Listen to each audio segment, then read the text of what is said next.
Good morning, ladies and gentlemen. We got him.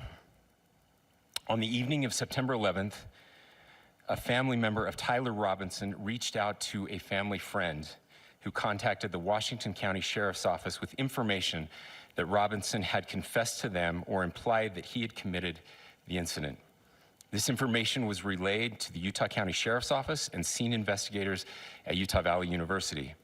This information was also conveyed to the FBI. Investigators reviewed additional video footage from UVU surveillance and identified Robinson arriving on UVU campus in a gray Dodge Challenger at approximately 8:29 a.m. on September 10th, in which he is observed on video in a plain maroon t-shirt, light-colored shorts, a black hat with a white logo, and light-colored shoes. When encountered in person by investigators in Washington County on September 12th, in the early morning hours, Robinson was observed in consistent clothing with those surveillance images. Investigators interviewed a family member of Robinson who stated that Robinson had become more political in recent years. The family member referenced a recent incident in which Robinson came to dinner prior to September 10th, and in the conversation with another family member, Robinson mentioned Charlie Kirk was coming to UVU. They talked about why they didn't like him and the viewpoints that he had. The family member also stated Kirk was full of hate and spreading hate. The family member also confirmed Robinson had a gray Dodge Challenger. Investigators identified an individual as the roommate of Robinson. Investigators interviewed that roommate, who stated that his roommate, referring to Robinson, made a joke on Discord. Investigators asked if he would show them the messages on Discord. He opened it and showed several messages to investigators and allowed investigators to take photos of the screen as each message was shown by Robinson's roommate.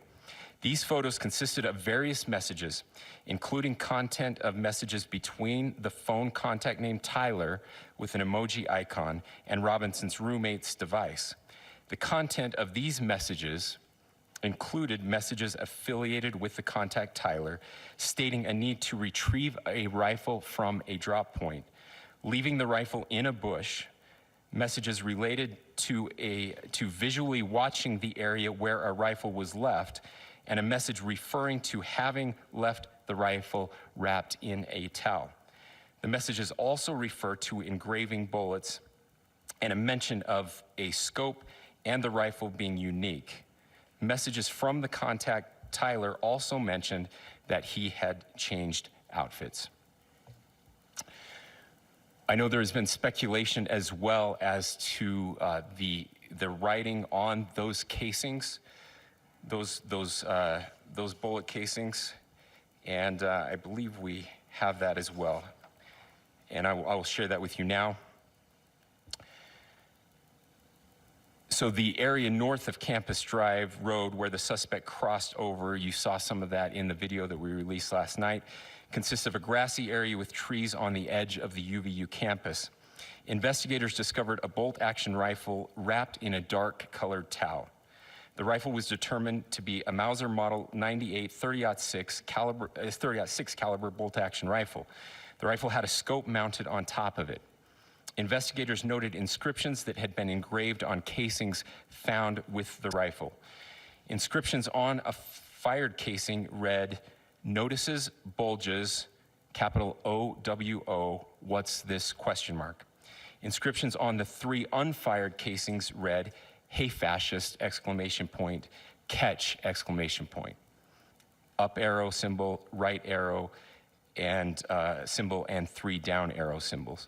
A second unfired casing read, "Oh Bella Chow, Bella Chow, Bella Chow, Chow Chow." And a third unfired casing read, "If you read this, you are gay, LMAO."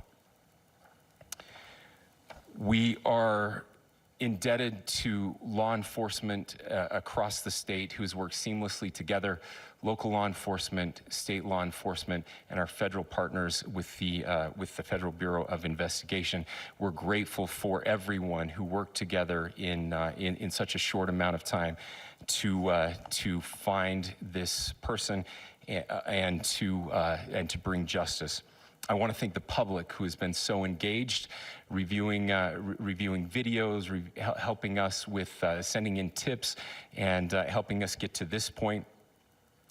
I want to thank the family members of Tyler Robinson who did the right thing in this case and were able to bring him into to law enforcement as well. I especially want to thank the family of Charlie Kirk, Erica, Charlie's parents, his children. I want us to be thinking of them as we bring justice in this case. They will be involved in that justice. We will be working very closely with them as we move through this process as well. This is a very sad day for our country, a terrible day for the state of Utah, but I'm grateful that at this moment we have an opportunity to bring closure to this very dark chapter in our nation's history.